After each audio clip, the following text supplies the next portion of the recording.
আসসালামু আলাইকুম, আমি মোহাম্মদ মহিম হাসান। বরাবরের মতো আজকেও একটা নতুন ক্লাস নিয়ে তোমাদের সামনে হাজির হয়েছি। আজকে আমাদের আলোচনার বিষয় নবম এবং দশম শ্রেণী পরিমিতি অধ্যায়ের 16.3-এর একটা অঙ্ক তোমাদের দেখাবো। আশা করি সবাই মনোযোগ দিয়ে ক্লাসটা দেখবে। আমরা একটা অঙ্ক এখানে লিখে রেখেছিলাম, সম্ভবত 3 নম্বর অঙ্ক ছিল, বৃত্তের সংক্রান্ত অঙ্ক ছিল। যে আমরা জানি বৃত্তের ক্ষেত্রফল থিটা ডিভাইডেড 360 ডিগ্রি পাই আর স্কোয়ার বর্গীত।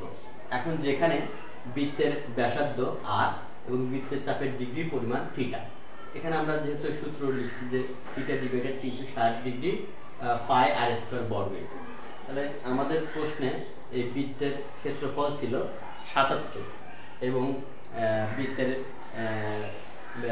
ব্যাসার্ধ ছিল 21। তাহলে আমরা লিখছি 77 সমান থিটা ডিভাইড 360 ডিগ্রি গুণন এখানে পায়ের মান আছে, পায়ের মান হলো 3.1416 আর বৃত্তের ব্যাসার্ধ মান হলো 21 ছিল, তার স্কয়ার। এখন আমরা যেহেতু এখানে আমাদের এই কোণটা চাইছে, এজন্য থিটা তার সামনে দিব, 360 উপরে যাবে, 77 উপরে যাবে, নিচে পায়ের মান 3.1416 গুণন এই 21 স্কয়ার, মানে 21টা আছে দুইটা, 21 গুণন 21। এখন আমাদের কি করতে হবে? এই দুইটা গুণ করতে হবে আর এই তিনটা সংখ্যা গুণ করতে হবে। করার পর ভাগ দিলে আমাদের রেজাল্ট আসবে 20.004 ডিগ্রি। এটাই আমাদের রেজাল্ট আসবে।